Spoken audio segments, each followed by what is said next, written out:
Oh, this time he goes over fight. Oh, wow, এরকম batting করলেন বিজয় Hasan. Gym আফরো টি10 লিগের মধ্যে একবারে 4 ছক্কার তুলে করে দিয়েছে প্রতিটি বলারকে। একের পর এক 4-6, অবাক হয়ে গেছে বলার পর্যন্ত। আর বারবার 6-এর সিগন্যাল দিতে দিতে যেন আম্পায়ার একবারে কাইল হয়ে গেছে। প্রিয় দর্শক, আজ বলয় জাগুয়ার্সের পক্ষে হয়ে ব্যাটিং করেছেন বিজয় হাসান। তার ব্যাটিং তাণ্ডবে একবারে স্টেডিয়াম কাঁপন ধরে গিয়েছে। প্রিয় দর্শক, যে এসেছে বল করতে সেই যেন একের পর এক 4-6 খাচ্ছে। প্রথমে একবার বল করেছিল, সেই বল মেরেছেন 6।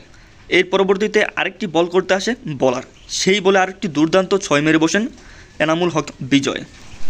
এর পরবর্তী বলের মধ্যে আরও একটি অসাধারণ 6 মেরে বসেন, যেটা কিনা একবারে গিয়ে দর্শকদের মাঝে পড়ে। আর এনামুল হক বিজয়ের এরকম তুফানি ব্যাটিং দেখে বলার পর্যন্ত একবারে অবাক হয়ে গেছে, কাইল হয়ে গেছে, মনে মনে ভাবছে কে ব্যাটিং করছে আজকে।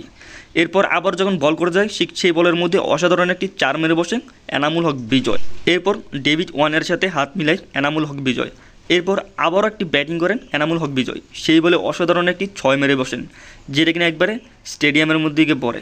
এরপর হাত তুলিয়ে আম্পায়ার সাহেব সেটিকে 6 ঘোষণা করে।